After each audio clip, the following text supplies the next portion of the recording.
everybody, and welcome back to another exciting episode of Indie Film Cafe Spotlight. I'm your host, Jonathan Moody, and I'm here with my co-host. Paulie Presenza, otherwise known as the Moo Cow. Moo, everybody. And we have a great guest today. I'm so excited. I've interviewed him a long time ago when we did it for Indie Film, or Indie Corner radio stuff, Independent Corner. But now I get to interview him again. He's done a lot more since the last time I interviewed him. So please welcome Craig Hamann. How you doing, Craig? I'm doing well, Jonathan. How you doing? How about you, Paul? I'm doing great. Thanks for coming on the show. Yeah. Thank you so much for coming on. Great. Yeah, it's great to be here. It's great to see you again. When are you going to come back to the West Coast? I know. One thing the one thing that was really cool about being in LA is being able to meet up with Craig. So that was awesome. We met up at Priscilla's, I believe, and stuff. Yeah. And that's the great thing I loved about being there is like you're surrounded by creative people you could just hang out with and chat and finally meet. And dude, I like the ramen. Yeah, he likes the ramen that was there. But you are a really tall person, by the way. I did not know how tall you were until I actually met you, and then I was like, "Geez, you were towering over me." Oh well, I'm not that tall. I'm like 6 feet. Maybe I'm just that short. I don't know. I am short, so you're almost Tom Cruise short. I think Tom Cruise is taller than me, and that's kind of sad. Really? Yeah, I think he's like 5'4", 5'5". I'm like 5'3". I don't remember you as being really short. Yeah, I'm pretty short. People think I'm taller. I don't know why, but people do, and then they're very weirded out when they find out that I'm short. I think when you act, I think you look bigger on the screen, maybe. That's it. I mean, unless you see that Supernatural Assassin short I did with Samantha, she's taller, and so she towers over me, and that was kind of funny. We all kind of did. Yeah, you all did. So it all worked out. Anyway, we're here to talk about you, Craig. So first off, did you always dream that you're going to be like a writer, or did you sort of have other? I sure did. I mean, I dreamt that I would be a writer, but I was thinking books or whatnot. What happened was, and this is late in my life, here I was really into movies. The first movies I saw were movies when I was a kid that my parents took me to.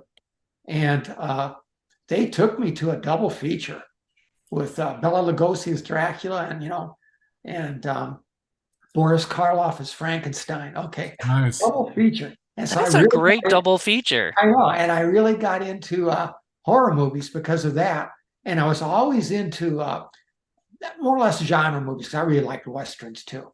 But I honestly, this is going to sound dumb, I honestly didn't really consider that, look, there's people writing these movies until I was at Eastern Michigan University, and I'm going through the booklet with the classes there, and it says screenwriting.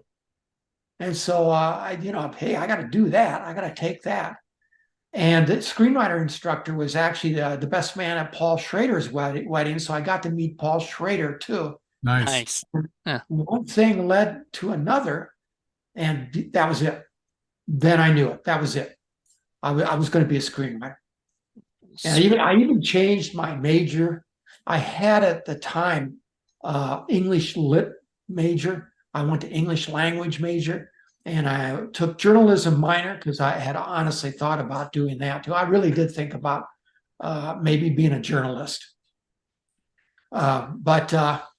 Yeah, that's how I found out about screenwriting, and I never looked back. That's absolutely what I want to do with my life. That's awesome. Good for you. I actually had kind of a similar experience. I was an English lit major as well. And then when I went to grad school, I was actually poetry writing. How worthless is that? I was going to get an MFA. And then fortunately I lucked out into archaeology, and I've been doing that ever since. So I understand where you're coming from. Well, regarding poetry, that used to be a big thing, long time ago. Used to be. Kind of sad that it's not now. It is sad. Yeah, poets have a real mastery of the language. and they can paint landscapes with it. And I, personally, I like poetry, and I Yeah, I agree. I love poetry too, and but I yeah, don't. Yeah, I kind of agree with Paul. I don't know if you can really make a whole like job out of it. No, You no. know? But do you find that your English lit background informs some of your screenwriting with regards to language or oh sure, ideas? yeah. I mean, when I was writing short stories, people said I had a style very similar to Ernest Hemingway. Now, Nice. yeah, and that's quite a compliment. I'm not saying I was as good as him, but they just said I had a style like that. And did that get into screenplays? Yes, because when I write screenplays, I write them halfway, kind of journalistically, because I don't paint them with a lot of stuff. I don't go and get adjective heavy and stuff. I'm pretty straight to the point. And I also, when I write, I use short paragraphs like journalists do, and I do it because I like to have a new paragraph almost anytime I see a shot, a shot change. And a lot of people who read the scripts that I write, they like that though, that I do that. Especially directors like it because they feel like it's been written very, cinemagraphically, and that's what I'm trying to do. So yeah, You're try trying to to make it easy for the director, basically. yeah. You know? That's great because sometimes I hear the exact opposite with a lot of screenwriting I know. Yeah, yeah, yeah. teachers and I stuff. was saying that sometimes a lot of directors prefer the barest minimum so that they can take that and then do a director's script where they're putting in all of their stuff, their vision, Yeah. their directions and all that. But you're kind of in between where you're sort of providing them a lot more and then they can read into that what if they want. The thing is, though, when I write a script, I'm trying to be creative, okay? But I don't want to take creativity away from anyone else, not the actors, not the director. I don't mind if they have to change things, or something like that. I want them to be able to do their jobs too, and to be as good as they can at it.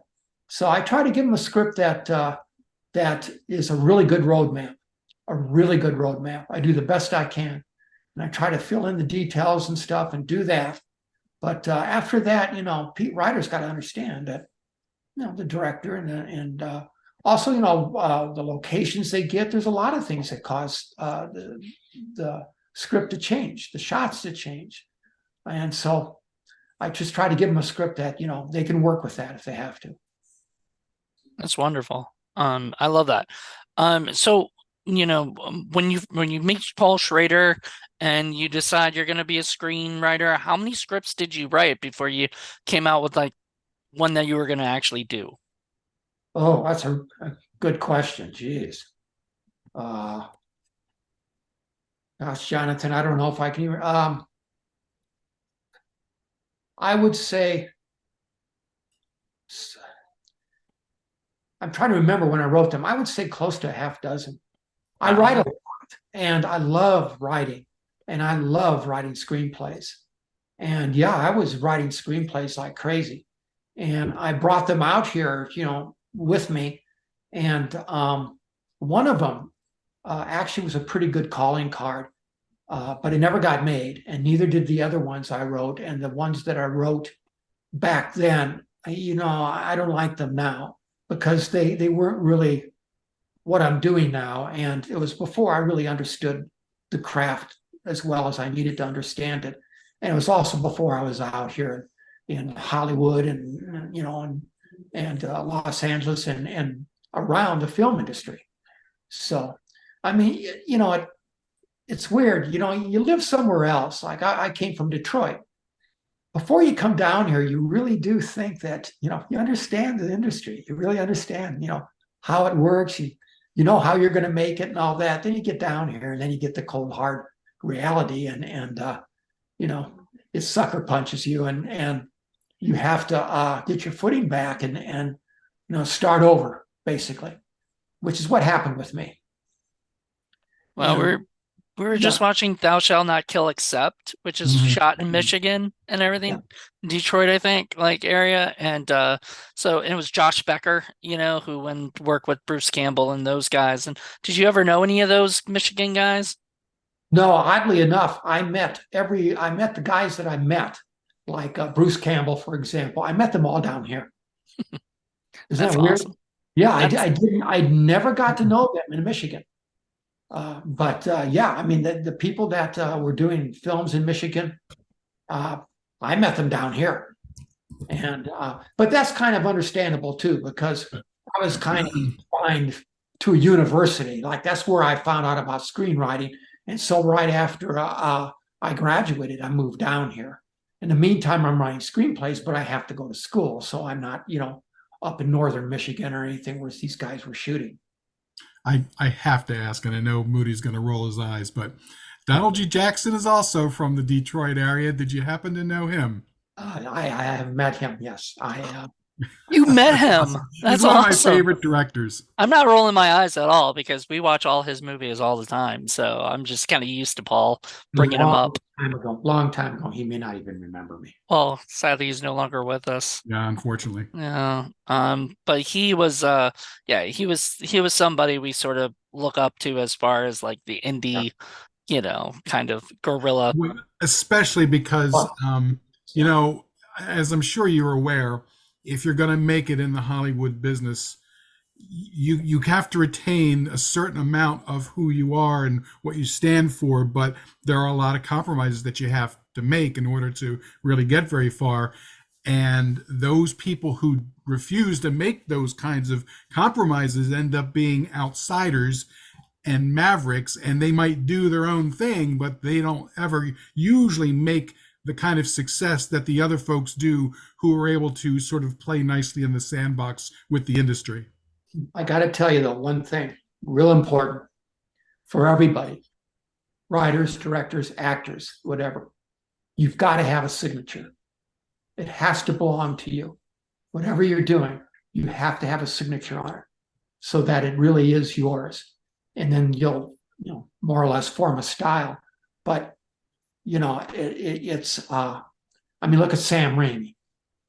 I mean, look at people that, because he came from Michigan, people that who really, really are pronounced in what they're doing. They all have a signature. They all have something that belongs to them, and it ends up in their performances, whatever that performance may be. Nice. Hmm. That's a good way to put it. So sort of kind of segueing into that, was the first big project you did the one you did with Tarantino? Well, that's not a big project. Well, I mean, unfortunately, it we, didn't we even, didn't I don't think we it didn't got know finished, what did it? Jonathan. We didn't know what the hell we were doing, and we didn't have any money. That was a situation, and this is one of the reasons why I admire the guy so much. It was a situation where he and I didn't feel like sitting around twiddling our thumbs. Let's go make a movie. There you You know, go. I mean, and I had come up with this idea, that my best friend's birthday idea. Quentin loved it. We were at a wedding reception for a friend, and they were having an outside reception. We were over like at the end of the yard by a tree or something, and we were just talking. And there's where we pretty much came up with everything. And we decided that's it. We were going to do it, and we did. We did. We stuck with it, and it was hard. Took So us almost years, but we stuck with it. It's interesting. I see Fred Olin Ray was a camera and electrical guy. Fre- No, no, and that's my that's friend's wrong. birthday. Or at Yeah, least that's what it says on the oh, Internet Movie Database. that's cool. Here's what Fred did, and it's a great thing. Fred lent me really, a Bolex 16 millimeter camera. Oh, We nice. had no camera. We wouldn't have had a camera. Who knows when we would have had one? But Fred came through. He did, and I'll never forget it. And it's one of the reasons why I'm still friends with him today. And Yeah, I've interviewed him before. He is such a nice guy. We both interviewed him. good We guy. interviewed him Good guy. before. He's a really good dude. And And in his own way, he's been kind of a Roger Corman. Look at the people he started out, or the people that earlier in their career they ended up working with him and learning. And I did, I got a lot from him in his shoots. So yeah, I like Fred. Fred's it, it's cool. it's so nice to know like people like Tarantino who've gone on to whatever, the stuff like started hanging out with people like Fred Olin Ray or Hmm. you and like Scott Spiegel and that Yep. group of Oh, yeah. people. I use that very well. Yeah, and Scott worked on Thou Shalt Not Kill, except he also worked on like Intruder and and all that stuff. So it's just wonderful that you guys are able to kind of all be together. That's just I feel like there isn't that anymore. Like it's kind of that sort of camaraderie has kind of gone. Yeah, Do you feel that the same that way? group that I've seemed to heard other. I'm sorry. coalesce around LA, that doesn't seem to be around so much anymore. Yeah, I've heard other people say that too. I think there's some truth to that. Yeah, if not a lot of truth to it. I don't know. The industry. I've said this before. I remember I was talking to Brink Stevens about this. The industry, to me, it's almost like our economy. It's like there's this, this upper class. There's this rich elite type thing, and then there's no middle class.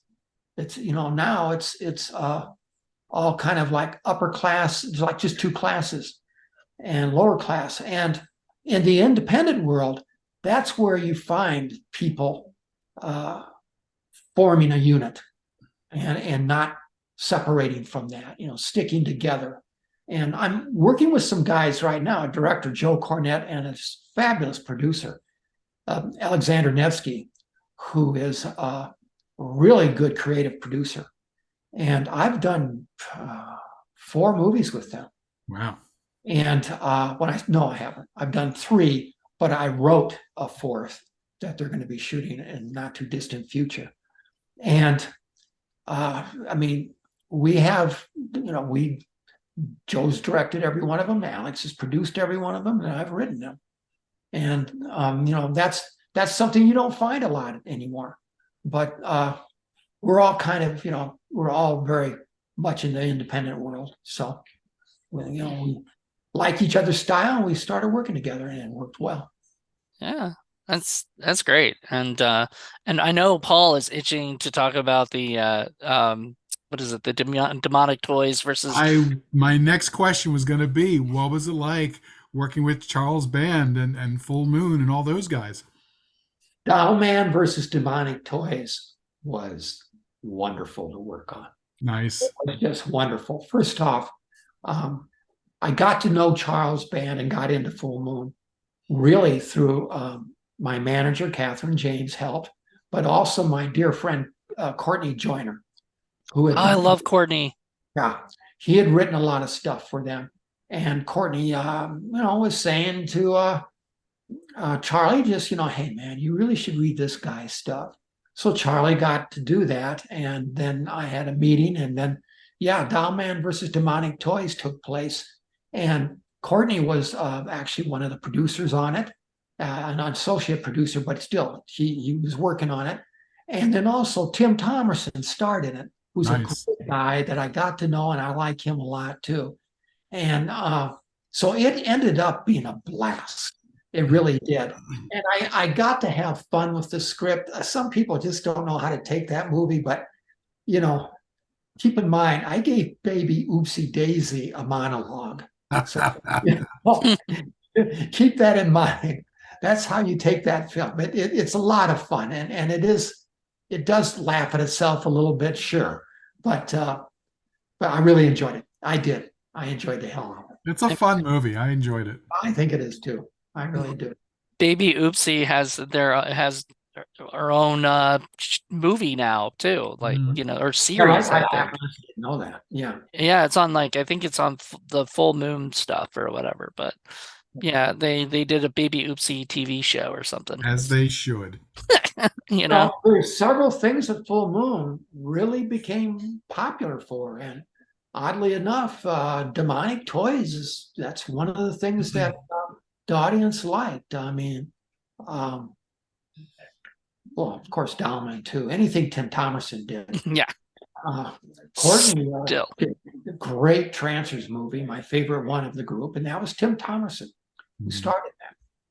I don't suppose you got a chance to go off to the Italian castle for a month and get to sit in one of the things and write. No, no, no. The Dollman versus Demonic Toys was all done here in Mm. the studios here. Okay. So you were on set. Yeah, it was for some of it. I mean, I was a writer. I didn't need to be there all the time, and I had other things to do, other things to write, assignments and stuff. Because I was also working for a company called Image at that time, and I was doing a couple things for them. So I couldn't be there all the time. But when I could, yeah, I enjoyed going down there. What were you doing ahead. with Image? I did a movie called, actually, the first thing I did with Image was I did some rewriting for them. And they had a movie that they were doing with CBS, Distant Cousins, which Courtney Joyner actually wrote.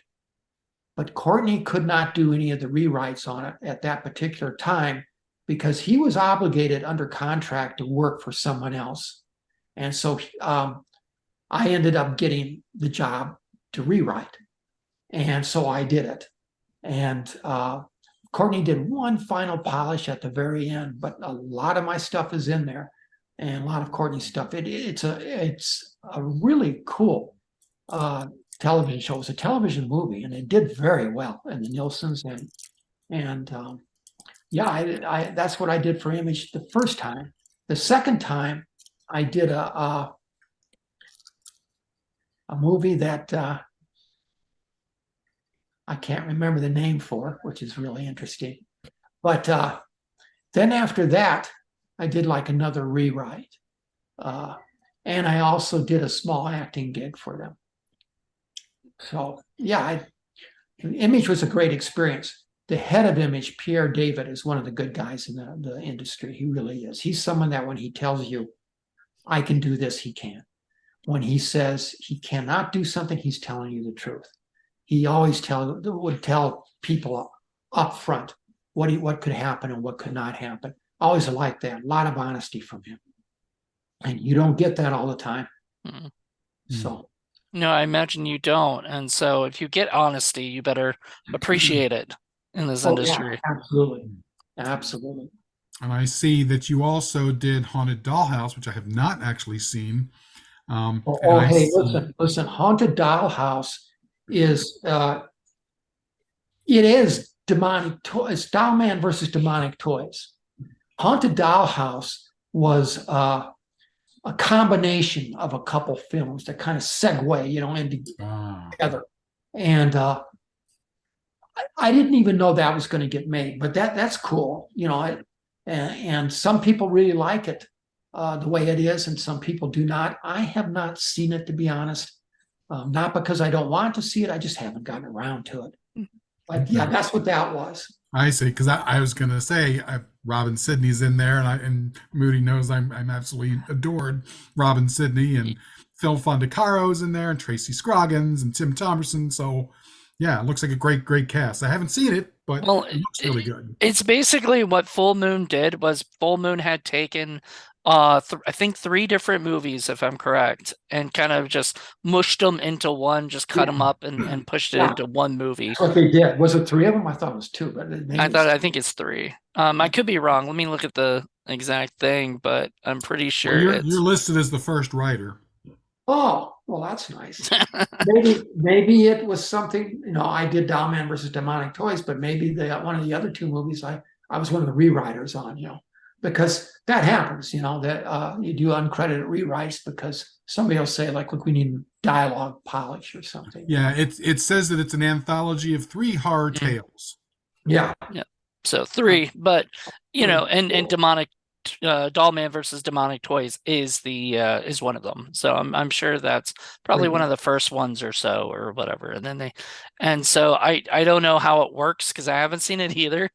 But I know that they do that not just for Haunted Doll House, but they've done it for It's hard to other believe that films. there is a Charles Band movie that both of us have not seen. How Well, did no, that happen? but see, no, but like it's really it's movies that we've already seen into Yeah, one yeah, that's true. movie, so it's usually, so it's kind of cool, but it's kind of like it's just a way for them to repackage and make more content and But stuff. that's traditional. I mean, how many? I'm sure, Craig, you remember back in the day with drive-ins. A lot of times they were simply repackaging movies that had already been out and just giving them new titles or just adding a couple minutes here, a couple minutes there, and just putting it out with a new title. Yeah, there was plenty of that. I think that I kind of miss the drive-in days, but way back, like in the early '70s and late '60s, when they were doing that. Um, yeah, I was always kind of surprised though, because I'd go to the drive-in, with a date or whatever, and we think we're seeing a triple feature, and we're into like 5 minutes of the movie with a different title, and I've seen it. I've seen it not just once, several times. So I'm going to sit through it again. Now, if I really liked it, that's cool. But if I didn't, I did. So crying out loud. Well, odds are they probably are thinking along the lines of A, they're not going to think that they've seen it before, and B, it probably won't matter because they're teenagers, so they're, Wow. eating popcorn and making out and drinking and doing all the drugs. Right, right, exactly. No, And that's true. And they were right. That's what everyone was doing. We're supposed to be paying attention, Greg. Yeah. my only was a drive-in experience has been me, my friend, and her later on boyfriend went to see a movie in the drive, a double feature in the drive-in, and it was like it was new, like because I saw that in LA, in 2020 when everything else was shut down basically, and we had nothing else to do, so we went there and we saw God, what's that? Knives Out and Oh, uh some other movie, some other flick that it was like a girls robbing stuff or something, whatever that was out at that time, like girl boss kind of stuff, which is cool, but it just was not what you kind of like expect out of a drive-in. Like I was expecting to see nice. horror films. The drive-in was a great experience for a lot of reasons. Oh yeah. The first time I saw Night of the Living Dead, George Romero's movie, Yep. was at a drive-in. And, it just wasn't playing at theaters. It was playing at this drive-in.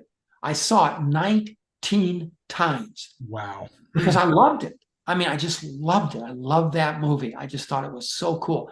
The same thing happened with Enter the Dragon. Um, Nice. I saw it at the drive-in first, but I also saw it at some theaters in Detroit. But it was fun going to the drive-in to see that because not only would they play Enter the Dragon, usually there would be a double feature with another Bruce Lee film, Fists of Fury or something. And at the time, and because I was in martial arts by that time, uh, I just adored Bruce Lee. I still do, you know. Nice. But yeah, I mean, drive-ins helped me see movies that were some of my favorite movies I've never forgotten and I've always loved. I'm kind of in the same boat. A funny story was my brother was about 17 or 18 and I was maybe 6 or 7 and he was going to the drive-in and I whined and cried and whined and cried and made him take me with him. And we saw Night of the Living Dead. First real movie I had seen, scared the hell out of me. Loved it though. And right after that was Children Shouldn't Play with Dead Things. Oh, Okay. And there were like 4 or 5 movies. And then, which I don't think any of us knew, they switched over like midnight or 1 p.m. They switched over to like adult movies. And I saw another level of horror that I hadn't been prepared for. And so my mom came and found us and dragged us home and yelled at my brother and got in a lot of trouble. And then you were scarred for life. This I is am the how, way I am because of this. this is how you became the moo cow. Okay, now we finally see this is therapy right now. We're figuring out what really made Paul the way But he is. the drive-in was an amazing experience, and I do feel sorry for the younger folks who never got a chance to experience that. Yeah. Yeah, it was a lot of fun, really. Yeah. Now you mentioned you were in karate and stuff, martial arts at least and stuff. What degree black belt are you? Uh, well, I've got a couple of them, but I've never stuck around long enough, I guess, to get anything more than a first degree. And also, I kind of got to the point that I don't know, the whole belt thing and learning the forms and all that. I like learning the techniques and stuff, and I like learning the fighting part of it. I've taken Korean and Chinese and Japanese and Hawaiian martial arts. I've taken boxing twice. And when I was a kid, I was on the wrestling team. So I've been involved for a long time. And that has to do with my dad being a boxer in the army, really. Yeah, I got to junior black. I never got to like a first degree black before I quit. And I didn't quit because like I didn't like karate anymore. I quit because it was sort of affecting my schoolwork. I was failing badly, so I had to choose like whether to get back to my grades and graduate in summer school or or continue with karate. And then I came back twice to the same kind of thing, Shorin Ryu, Shorin Kan karate, and both times I was just too old. I got too old after a while, and I couldn't keep up like I used to when I was a kid, you know? That's So interesting. I took a couple semesters of Aikido in college, and I liked it. I liked the physical part of it, but I was very uncomfortable with a lot of the sort of bowing to ancestors and sort of ancestor worship and some of the other parts of the Eastern philosophy that I didn't really quite jive with. So I just kind of let it go, you know. yeah, I get Well, that. the first guy I trained with was Master Sankyu Shin, the United Taekwondo. And he used to walk around. He had this broomstick handle that was about maybe that long. And, if your feet weren't quite right on the bottom of your foot, he was tough. He's a good guy though, boy. He sure did teach well. And if you could get, you could stick with him for a while, which I did, but I also had to go to school, university. So I ended up in another Taekwondo school. But yeah, I mean, Yeah. schools it's hard. There, every time you go somewhere now, every time you turn around now, there's martial arts schools. And I don't know. Sometimes sometimes it's almost like they're playing martial arts or something. I mean, what about those of us who are taking it because as Master Shim said, we think it's an art, a science, a way of life. And and I don't know, because they get too schoolish with the schools instead of just sticking to the art and sticking to what uh, how each person individually relates to the art. Because I'm telling you now, you take 10 black belts in the same art and line them up and have them do a sidekick, none of them will look the same. That's because everybody's an individual, and the martial arts should deal with that part of it. And there's a lot of schools that just don't. They just completely overlook that. They're married to one style, our style. This is what we do. And it's like Bruce Lee said, when they asked him what's his style, he said his style was no style. Hmm. Have you ever Combine read? so many things together. And then you look at the MMA, these people combining styles together, and look how tough some of these guys are. They're really good. And that's because they're smart enough to know I'm not going to just go in here just with one thing. I want to be well versed. I want to know how to fight on the ground. I want to know how to fight on my feet. I agree with that. I really do. Have you ever written a script that sort of deals with this or martial arts in general? Oh, yeah, and I have, but I have to be honest. a lot of scripts I've written, I've inserted martial arts in one way or another. It's just a part of it. So yeah, It's your style. yeah, Yeah. So it's kind of funny that you mentioned that because like yeah, I studied what was originally called Shorin-ryu Shorin-kan, and then they split and it just became Shorin-ryu. So or Shorin-kan, and my former school just taught Shorin-kan. And it's really funny because my it's when you mentioned Taekwondo, my sensei used to joke on the people there, the classmates, and he would say, if you were sloppy or weren't doing something right, he would say, "What have you been doing? Taking Taekwondo classes?" So yeah. there always seemed to be this sort of anti-Taekwondo, anti-karate, anti-other Really, styles, a really cool art that I took for a while. Mark Dacascos, his father, created an art called Wun Hap Kendo. It's I've heard very of much, that. yeah, it's like Jeet Kune, and it has a lot of different facets to it.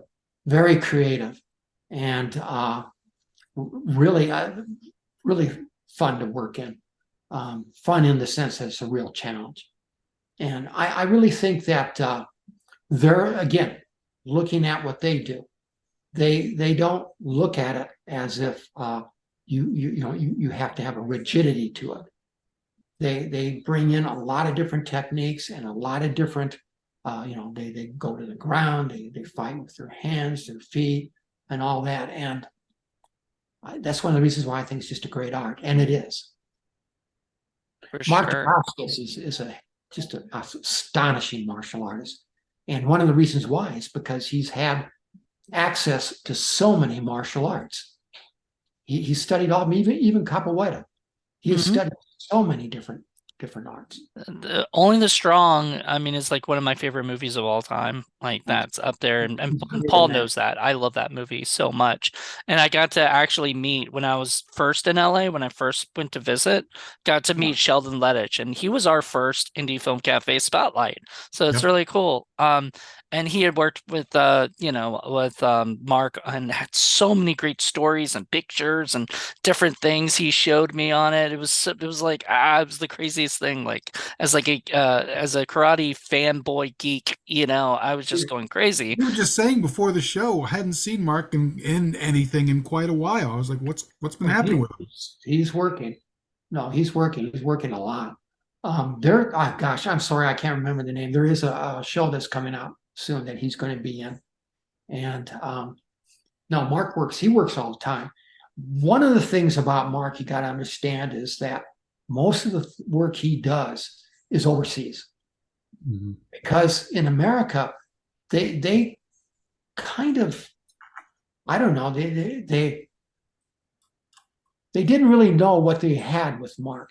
He's a really good actor, and they all see him as you cast Mark into a role where you don't have someone who's doing high kicks, you know. And I mean, look at the work he did in the third John Wick movie, John Wick Parabellum. Mark played the lead villain in it. And yes, he did a lot of martial arts, but look at the character he brought to that villain, all the personality he brought to it.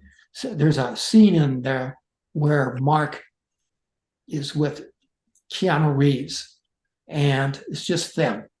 And there's like some couches there. Mark kept moving closer to Keanu Reeves, kept moving closer, and Keanu Reeves finally got up and moved himself. That was Mark ad-libbing there, and they kept it in. He liked it, and Huh. Keanu said he liked it too. But that's the kind of actor Mark is. He's a hell of an actor, and it's Hey, too bad that America just won't let him cut loose that way. it's funny because back in the day, Mark was really the it go, Yeah, guy for these martial arts movies. I mean, later he was in your movie Boogie Boy, but like he was, we watched Drive, which we reviewed and stuff and Really good. loved, you know. great.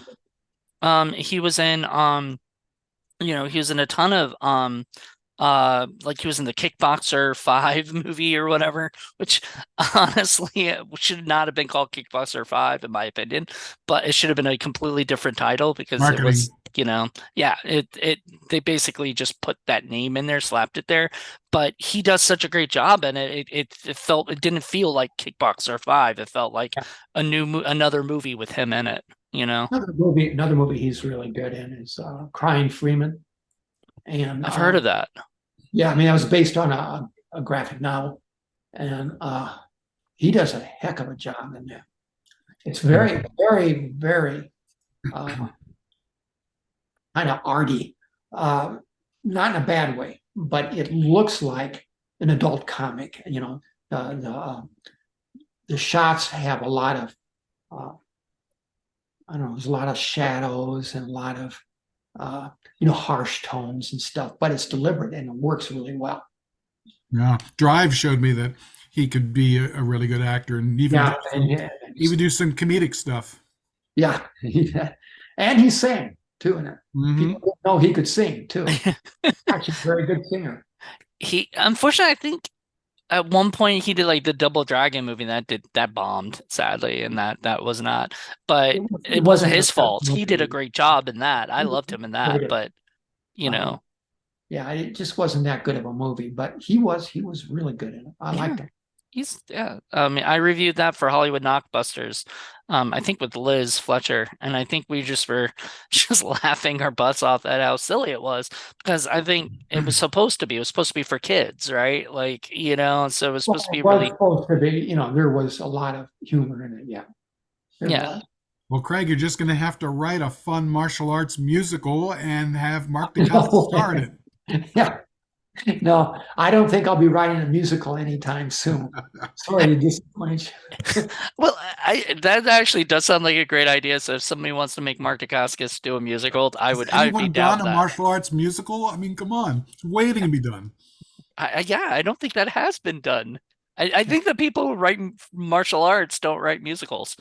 Like I think there might be good reasons why it hasn't been done. I don't know. It sounds funny. Like somebody kicks and then they start singing. That just Yes, sounds. yes, I can see that's my kind of musical. Paul hates musicals, so he would watch that. I'm not a big fan of musicals either. I've seen a couple that I liked, but for the most part, now I like more of the genre. Yeah. No, I totally get it. It's not for everybody. But I do want to talk a little bit about Boogie Boy because we sort of talked about that a little bit. But so was that your first directorial debut? Well, it's my debut. It has to be my first. Yeah, it was the first time I directed anything. When I wrote Big Boogie Boy, a friend named Gilbert Poe was going to direct it. That was the plan, and it went to several companies. There was a company called Thunderbird who really wanted it, and for whatever reason, maybe lack of funding, they couldn't get it. But Catherine James, my manager, spoke with Ash Shaw from Imperial. And she says, I want you to read the script. You won't understand it, but it's a really good script. And he read it and he called her back and says, you're right, I don't understand it. And she said, it doesn't matter. Ask anybody else who is reading it if they like it. And he did. He had some of the other producers there at Image and they all liked it a lot. Plus, not only that, Roger Avery then said, look, I asked Roger, would you help executive produce this? Would you help put your name on it? And he said he would. But both Roger and Catherine said to me at one time, if you want our help, you have got to direct it because I had a vision for it and I knew what I wanted. And Gilbert's vision wasn't bad, but it wasn't mine. It was different. And at Imperial, the producers there preferred mine. I ended up directing it, which I'm really glad I did. It's the only thing I have directed. I'd love to direct again, and maybe someday that'll happen. It's not easy. You can't snap your fingers and get financing. That's one of the problems. But Yeah. I see Emily Lloyd was in that from Wish You Were Here. I love Emily Lloyd. Yeah, she was. She was. It's interesting. I wanted to cast Juliet Landau in that role. Oh, yeah. She came in and gave a reading for the role of Hester that just my casting director and myself just knocked our socks off. I just she came in there and she had long hair, long black hair. Man, just before she read, she's like talking as Juliet, and then she goes like this, and her hair comes down, and then when she came back up, she was Hester. And oh God, what a reading! But the problem was, Imperial wanted at least one person from the UK or Europe or someone in there. So they approached Emily Lloyd. She read the script, said, yeah. So that's how I ended up with Emily in that role. When she came to America, I met with her, and she had some funny ideas about it, but it's not her fault. I mean, come on, she lives in UK, and that was a very American type story. And so we worked together on it, and I thought she did a pretty good job, actually, all in all. And I was very happy to get Frederick Forrest. That meant a lot to me. I just was such a fan of his. And of course, I wrote the lead for Mark, so I knew that going into it. And then James Wolvett from the Unforgiven played the Schofield kid in Unforgiven. He got involved, and that was great too. He did a wonderful job. Yeah, I was checking out the cast. Linnea Quigley's in there, Joan Jett, Karen Shepard, just all kinds of people. Joan Jett was interesting too. My casting director and I cast here in LA. Actually, I'm in Burbank, but I mean in LA. And then we went to New York City and cast there too. That's where I got Joan. And I had actually written that role for Iggy Pop. Nice. He was being weird about it. And Joan read it. She was, who I was a big fan of her work. She loved it. She came in with her manager and met with my casting director and I. And we talked about it, and then right there, it's the same thing. I see, that's it. That's who I want to play the character of Jerk. I want Joan Jett to do it. Nice. See, how amazing is that to be in a casting office and just go, that's it, Joan Jett. Same thing happened. Like it happened with James Wolvett. I mean, sometimes, that's where it happens. I'll never forget when Tracy Lords came in to read. I didn't even know she was coming. My casting director didn't tell me. All of a sudden, Tracy Lords walks through the door. And again, she gave a great performance too. And she said to, like the character of Shonda that she was reading for, she said, look, that's me. I've been through this. The same thing Shonda's going through. I've been through this. And she really related to the character. She was wonderful in it. John Hawkes, everybody too. was. He's another actor that I really, really, really like. How did you end up getting John Hawkes? Oh, yeah, he's a great actor. John is great. I didn't know who John Hawkes was or anything when he came in to read, but he gave a great reading. He actually read for the Larry character played by James Wolvett, but both my casting director, myself, and Roger Avery, we all saw him more in the T-Bone character, and we put him there. I know he really wanted to play Larry, but he did a hell of a job with T-Bone, and I'm really glad that I have him in the movie because he's wonderful to work with, and he's a great human being, and he's just so talented. So interestingly, I couldn't see anybody but James Wolvett as Larry, so I get it. It's well, there you go. What I talked about before, signature. James put a signature to that role. It belonged to him, and other people did too. John Hawkes when he read it, but James Wolvett's signature was more in keeping with what I was looking for from Larry, and he was Larry. He was. That's amazing to have. And this was before Unforgiven, or this was after? I don't recall. After. After, okay. So when he was kind of a hot property. He was. The reason why he kind of fell out of the industry is very sad. He got very ill and went through some disease and some things. I didn't know that. Very personal stuff. And he was just gone for a long time. I don't think maybe he's ever going to come back. I think he's recovered now, but it took a long, long time for him to do it. That's a shame. Yeah, No. very sad. Oh wow. So and that was about the time that John Hawkes did was it From Dusk Till Dawn too. So his his career right there was like, going in a sort of a direction too, right? With like crime drama kind of stuff. Yeah, I Yeah. mean, that's John is. I think he can play in anything. He's a really versatile actor. I mean, I really do. Yeah, definitely. So let's talk you like so after Boogie Boy, so you went right back to writing pretty much after that? Yeah, I did. I got mostly assignment writing. I was doing, uncredited rewrites and stuff. But from about the early 2000s stuff, real close to 2008, through that period of time, I became a ghostwriter. And I mean real ghostwriting. I don't mean just uncredited writing. I'm talking about with NDAs and attorneys and stuff. And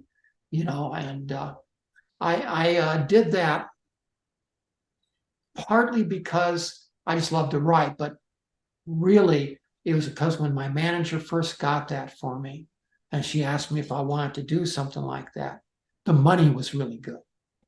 And the problem, I look at it now, the problem with the ghostwriting is it never gets on IMDb.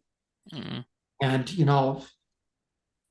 so, you really don't get credit for it at all. You get the money, you get big thank yous from the people that you work for. But, and it's another thing I thought about too. Even after you're done with the ghostwriting, there's companies that really, they don't even really return calls, they really don't. They just kind of, writers they're really funny in Hollywood because writers are needed. They really are. Hmm. But they're always kind of on the lower part of the totem pole, for a lot of people. And that's the problem. Yeah. I bring this up with Moody all the time. You have to have a good, well written, well thought out script with well rounded characters for any project to go anywhere. I don't care who you have acting. I don't care how many special effects you've got. I don't care how much money you think you can throw at it. If you don't have a good script from a writer who knows what they're doing, you're not going to get far. Yeah, I pretty much agree with that. I think that's all in the screenplay. At least to start out with, it sure is. It's great to hire a good director. It's great to hire really good actors. Really good actors mean a lot too. I mean, their faces are on the screen, and if they can make people believe what they're doing, I mean that's important too. But a really good actor wants a really good script.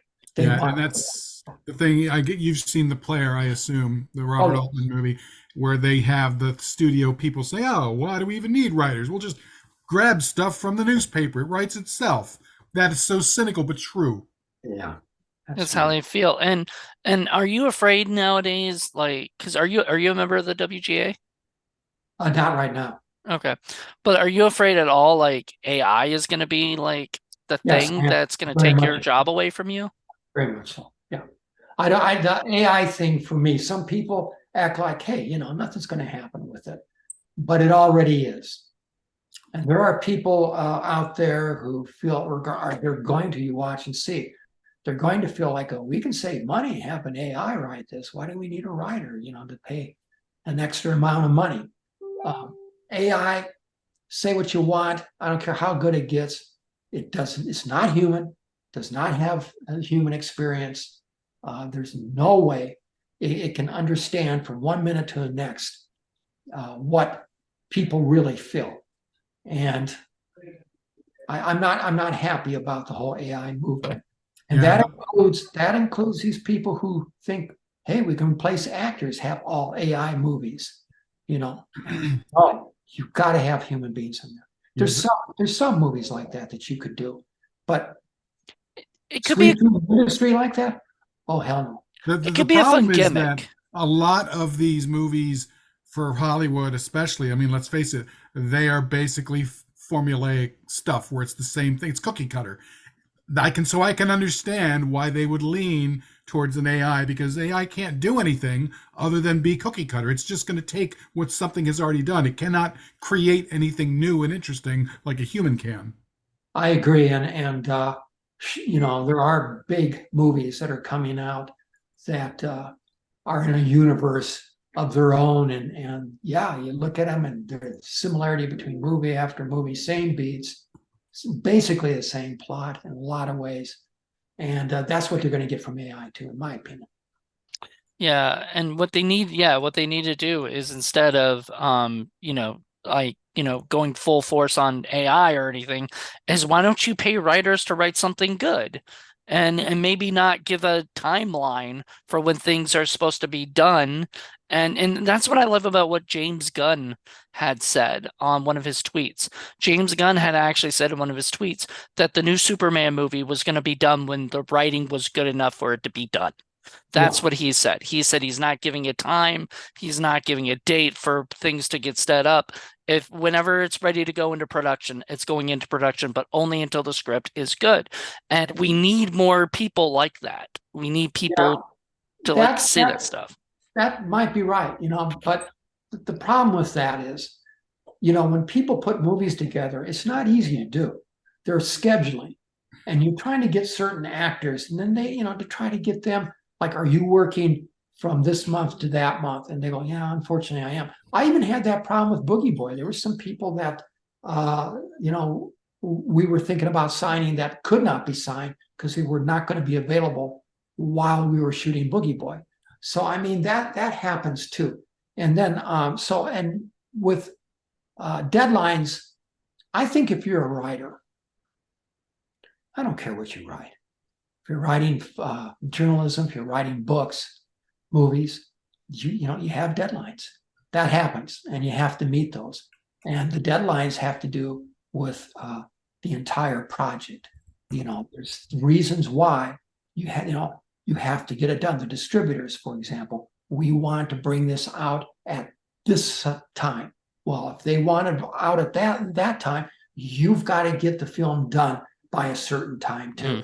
It's really hard to get around that. I appreciate what you're saying about Mr. Gunn, and I understand what he's saying, and in a perfect world that would be great, but I don't know that that's ever going to. I think there's always going to be deadlines, and there's always going to be,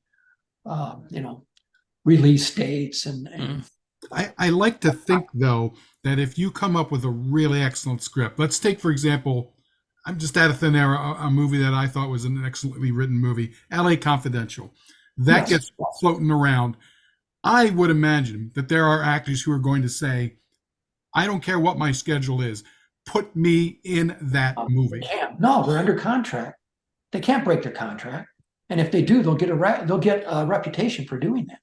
Mm. If their schedule does not match that schedule, the smartest thing for them to do, unless if they can get out of it, great. But if they cannot, you stick with what you're signed up to do. That's business. Yeah. That's dollars and cents, and that's business, and that's the business end of the Yes, industry. I have heard. We may not like it, but it's not going away. I have heard of actors who did either break their contract or got out of it somehow, or made promises and said, "Look, I'll make up to you next time, but I want to jump on this other project." That could be, but I think overall, it's like Sylvester Stallone once said, it is not called the film art. It's called the film business. And there's a reason for that. And Yeah, everything costs money. Yes, it does. And time is money. And, I'm not trying to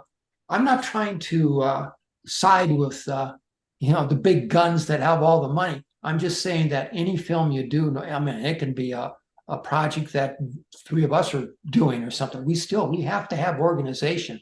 And we have to know what's going to happen when, and we've got to, have certain deadlines and dates that we're going to do things. It's not everybody who can simply run off like Stanley Kubrick and just make your own movies at your own time. But like locations, for example, if you secure a location, you've got to shoot during that time because they're going to make they're going to get a deal with somebody else after that to use that location.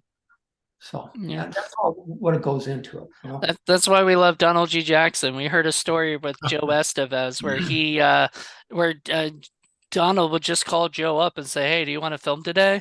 And Joe's like, "Sure." So they go out and shoot something together or whatever. And I mean, it's That was Donald though, and that was Donald movies. Yeah, I yeah, that's Donald movies. That's not Hollywood.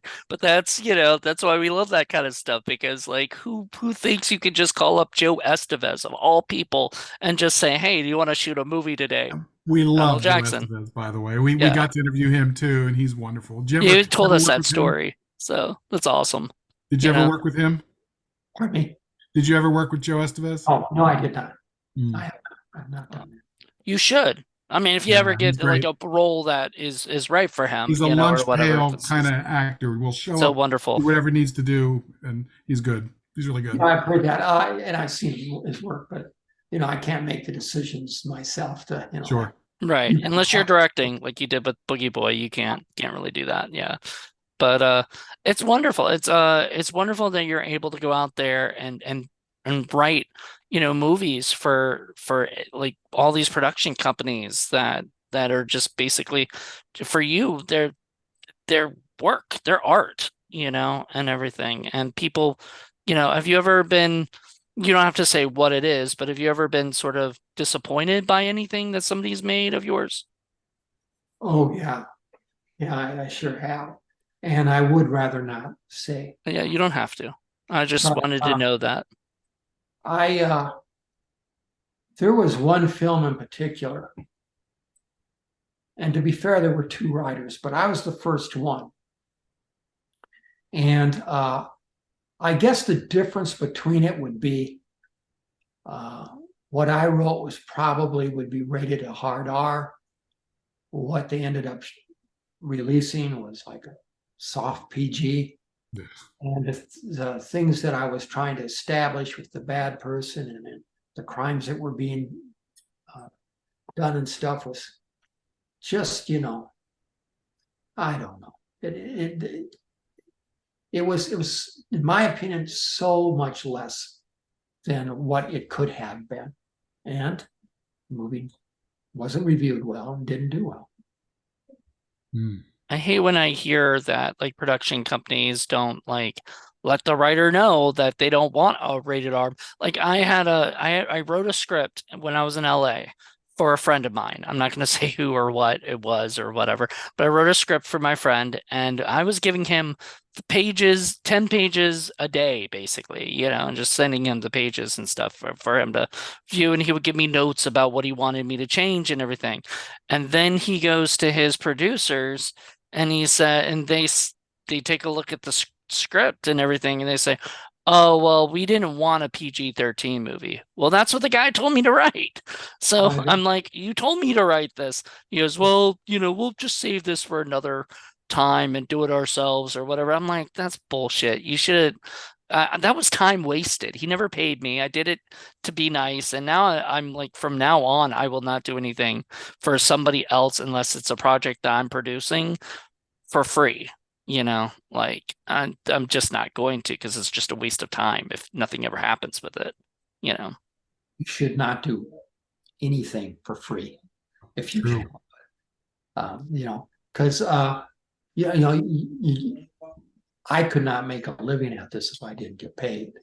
And people who want to make a living at this, they have to be careful because all around you, even though people may seem like they're your buddies and stuff, but people do like to try and get as much out of you as they can for free. They really do, and it's I figured that out a long time ago. I mean, you, Jonathan, are a very multi-talented person. Oh, thank you. Well, I think you are. And so there are. There's one person. Yes. Yeah, I'm a fan of one here. No, but seriously, there's a lot of people who like your work, and but you deserve to definitely you deserve to be paid for things. Thank you. Wonderful. I've tried my hand at writing, and because I actually I went to grad school for writing, just a different kind of writing. What school did you go to? Temple. Oh, cool. Yeah, I know about that. Yeah. All right.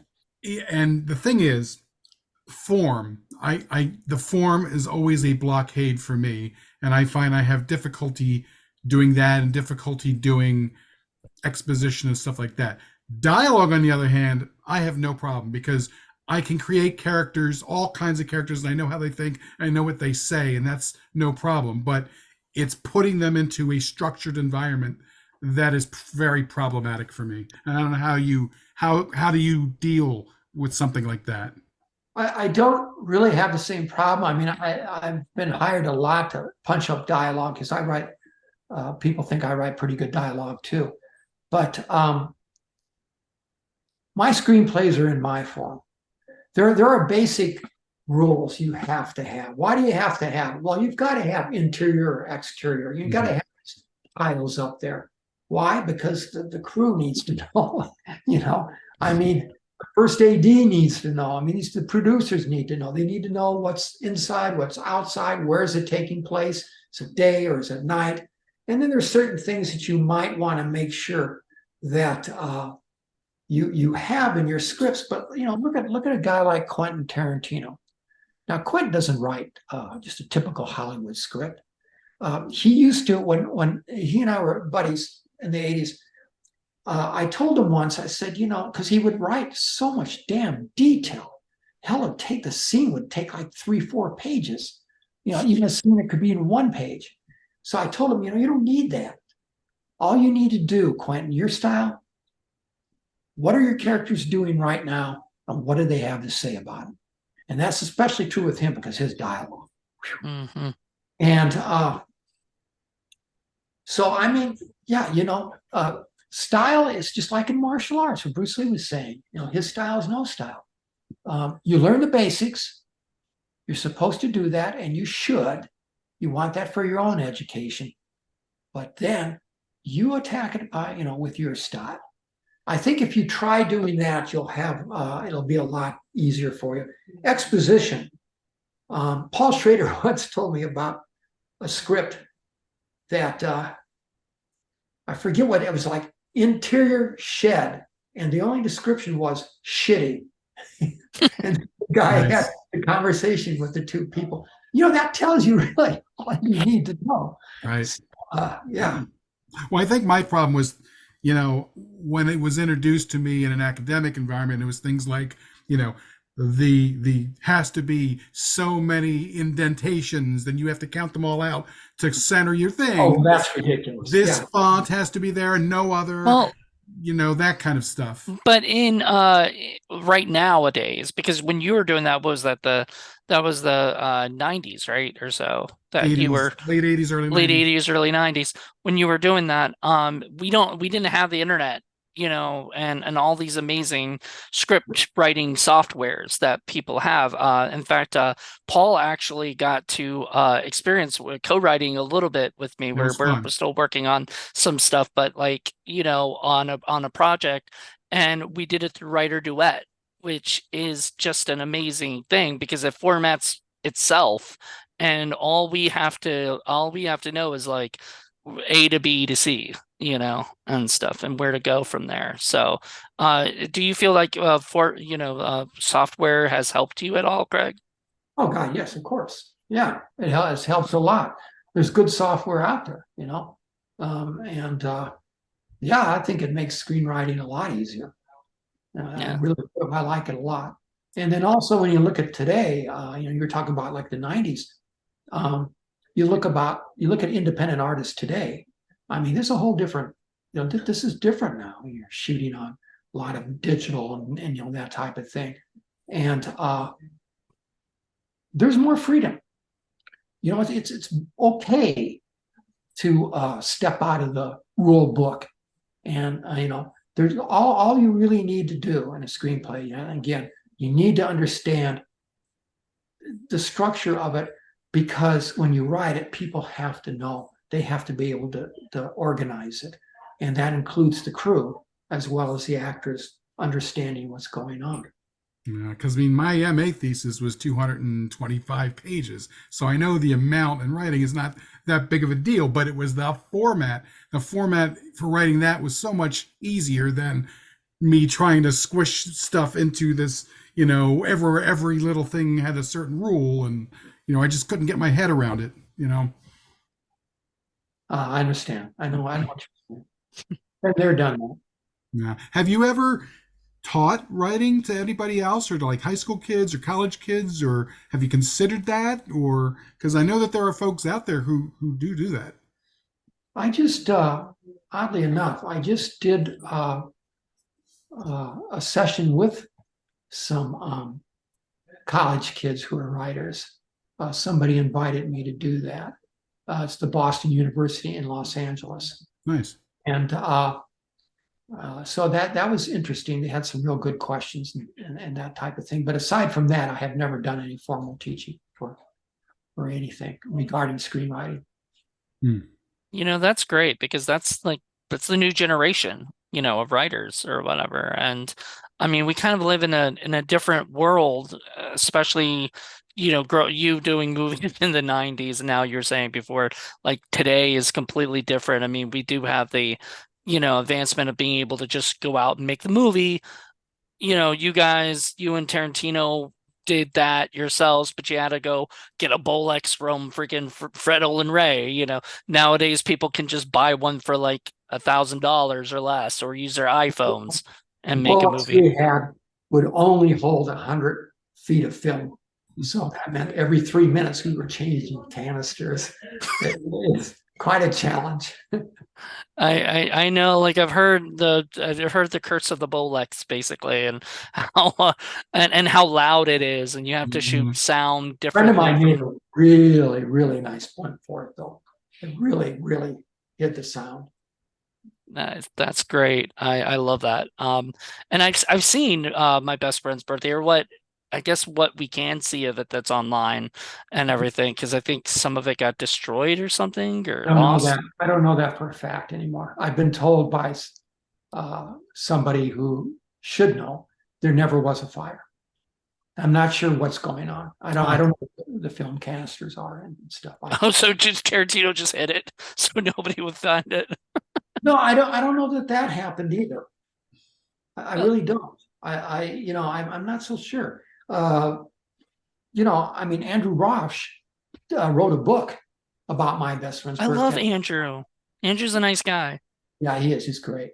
And Quentin was all on board. He was on board. He was one of the people that freely gave interviews, and he doesn't do that all the time. But he was very excited about doing that. And I don't think that I don't think he's in possession of the film at all. Didn't Oh, sound that way to me. hmm.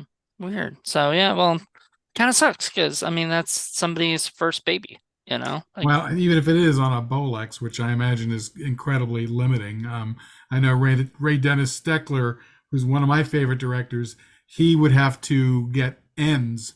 So he would get this pile of 2 minutes, 3 minutes, 4 minutes, 5 minutes, stitch them all together in order to make, entire scenes. But Yeah. that's so much work.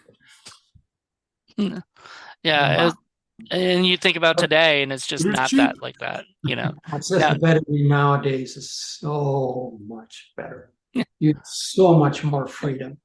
And it's way better than the old days, in my opinion. I don't know. Some people really, real film junkies that they like clipping the thing and putting it together and stuff. that does not sound fun to me at all. Yeah. Like, I never did. I never got into it too much. So let me ask you this, Craig, as regards to your experience on Boogie Boy as both the writer and the director.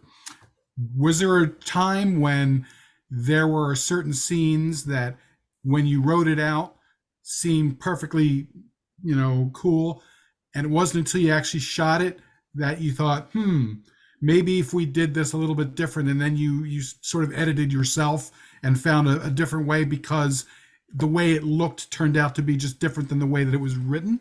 Well, there was very little of that. And the reason why is because my cinematographer, Adam Kane, and myself, we did a shot list that was so thorough. I mean, all stuff like that would have came up before we even shot. One of our producers, Brad Mendelson, said, let's shoot this film before we actually shoot the film. So we tried to do that. Okay, that's a good idea. And Yeah, I mean, the biggest problem we had on Boogie Boy that screwed things up, where I had to start combining scenes and stuff, was the fact that we didn't have insurance to go beyond the shooting date if we had to do that. And for the last 2 weeks of the shoot, particularly the last week, the weather in the desert was horrid. There was wind that would gust so strongly they actually knocked over light stands. Ooh. That takes a lot of wind to do something like that.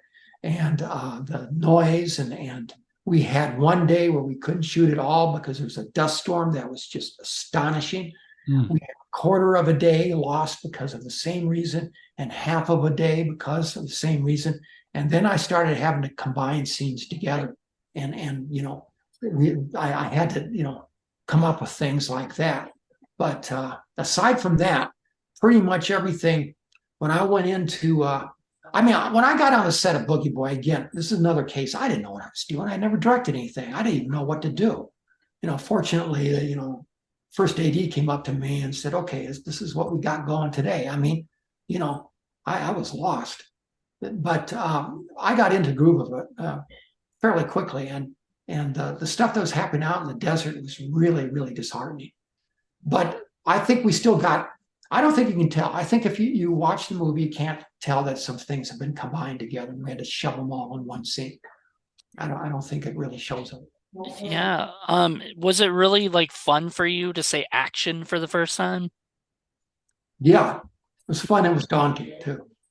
Yeah, I mean, I bet because as when the first time I ever had like on a short film or whatever, when I had to actually say action, it was just like, really? Like this, it feels so real then, and just sounds weird. But like after that, I mean, it's been no problem saying action, and cut. And Quentin and I had the same experience. Quentin, when he went to Reservoir Dogs, he said he didn't really get just how real this was until he got the first day of shooting. He saw the trucks and all the people there. And same thing with me. I got to Boogie Boy, and I see all this equipment getting unloaded and everything. First day, it was exterior set, and I just like, wow. And I'm seeing things I don't even know what they're doing. So yeah, that's especially on a big set like that. That's a big low budget set. Like that's Hollywood basically. When you see trucks and you see like trailers and other stuff, we have not had that on our sets yet. When you get crew with titles and you're like, what the hell does that mean? I don't know if it was that big for Boogie Boy, but there were some trucks there, though. There was crew. Yeah. I do remember my first AD, my first AD I ever had, and I was about to do everything like I do all the time, and she goes, "No, no, no, no! You sit there and talk to some of the cast. I'll get everything else done." And I was like, I don't understand what that means, because I'm like, I was like, wait, I don't have to do everything? This is weird. It was nice. Well, I had some of that same experience. I know what you mean. Yeah. Was there anything that happened in Boogie Boy that was kind of serendipity, something that it was just the luck of the draw? It just happened, and you happen to be rolling the camera, and something clicked. I'm thinking of I don't know if you ever saw Toad Warrior, but there's a scene early on where somebody lands. They're out there shooting, and all of a sudden somebody lands a hand glider that just came out of nowhere, and they just shot it and kept it in there because it was just one of those moments, and they put it in the script. There were little things at little times that happened like that. Again, out in the desert, we were slaves to the weather, and that meant working fast and working hard. When we were in LA, things went a lot smoother, and it was cool. And the house that we shot at, which we called the haunted house, actually was a crack house, and we got it. Bank of America had taken it over, and we got it from them. And we had guys had to go in there and clean up the needles and all that stuff, syringes and stuff before we shot there. But yeah, everything. There were little things that came up that kind of surprised me or something like that, or an actor did something or whatever. But yeah, most of it was pretty cool. what was happening was a little bit though, was with Frederick Forrest, who he's gone now. Oh. Somebody who was very creative and would ad lib. He kept doing things that Mark Dacascos did not know was going to happen. And, and so that was cool. But Mark was great. I mean, Mark can ad lib and he can do that too. He's real good at that. Well, So you said he did that with Keanu. So, yeah, keeping him on his toes. So yeah. he learned from Frederick Forrest to keep people on their toes. That's awesome. So is there anything like if somebody was a young screenwriter comes up to you and says, what's the first thing as a writer I should be doing? What would you suggest? Well, this is going to sound really crazy, but this is really important, and people never talk about this. I'd say read a newspaper or watch CNN. You have to know what's going on in the world. You really do. You got to keep up with it. You've got to be on top of it. If you go into a meeting and you're sitting there and people are talking to you about things that are happening and they want to make a film about it, and you're like, this glass-eyed, kind of staring off into space, you're not going to get the job. That's one of the things you have to do. The second thing you have to do, actually, maybe the first thing you have to do, and that would be the second. The first thing you have to do, in my opinion, when you move here, is get yourself together. Get a place to live. If you need to get a job, get a job. If it has to be that you have to work at night, then work at night. I did it myself. You've got to be able to feed yourself. You've got to keep yourself healthy, and you've got to be able to do the work, regardless of what you're doing. Acting, directing, writing. And so that's important. And like I say, keeping informed is important. And then if you're a writer, a lot of reading and, keeping up with the movies, go see movies. Make sure you know what's going on. Exactly. Wow, that's great. So, I mean, sounds to me that if you're not interested in teaching at the local college, you could at least maybe write a book and put it out there about the fundamentals and how to write screenplays for the rest of us folks out there who are looking for tips. Well, I don't know. Maybe someday I will. Maybe someday I will. I've been thinking about writing a book, so maybe someday I will. There you go. It'll come back full circle because that was what you were thinking you were going to do in the beginning. So, that's what you'll end up doing later just for, another, I guess, a form of payment, another form of money, as writing books that sell on writing screenplays. Courtney Joyner's doing that. He's gone into being, he writes books, novels. He's a novelist now. But yeah, I don't know. I don't know what I'm going to do in the future. I'm just looking at what's going on right now in the near future. I'm just taking care of that. That's really what everybody should be doing most of the time. I know as a writer and as an actor and as a filmmaker, I always think in the future, too much. If I'm going to do this and I'm going to have it done by this, right, or whatever. When really a lot of times I need to focus on like getting this one thing done right now. And I have a new co-writer who I'm working with who's all about like get this done now. And I need that because I'm ADHD, so I'm all over the place. Very true. Yeah, and Paul knows this. So I have somebody who like pounds things into me, like, let's do this now. Let's not get, so. And we've been sort of told recently to have other ideas because like if one project doesn't work, they might want something else from you, kind of thing. And always having ideas of the next project you could write is always, I think, a good idea. Yeah, so. Absolutely. Well, thank you so much, Craig. This has been an amazing time with you, man. And with you guys. And I John, know I miss you, man. I wish you could get out here and at least visit or something. Oh, I am. Oh, I didn't tell you about that yet. January, what is it? January 8th. I leave Virginia to go out to Bakersfield to visit my former roommate who's out there now. And then around January 12th, my birthday, I'll be down. So let's hang out. We'll have a birthday party or go out to celebrate because your birthday's on the 12th, mine's on the 22nd. Yes. Yay. That's actually one of my sister's birthdays. So Nice. perfect. You know, Cool. yeah. So let's Well, yeah, let's definitely celebrate, man. Have a fun time out there. I'm really excited. I miss you too. When we got to hang out, man, I was like, we need to do this more, but it was really hard, and especially during the coronavirus. yeah, that was something. Yeah, but it was wonderful. I think I met up with Morgan right before I met you. Did you meet Morgan before or something, or were you? I don't remember. I don't remember either. No, I don't. Yeah, I no. think we just met up. I think she had Right. left like right before you had shown up, but it was wonderful. Like I loved being there because I got to see all my friends, that I have out there and everything. And I totally miss it, but it's just not right now with my family situation and the stuff that's going on here.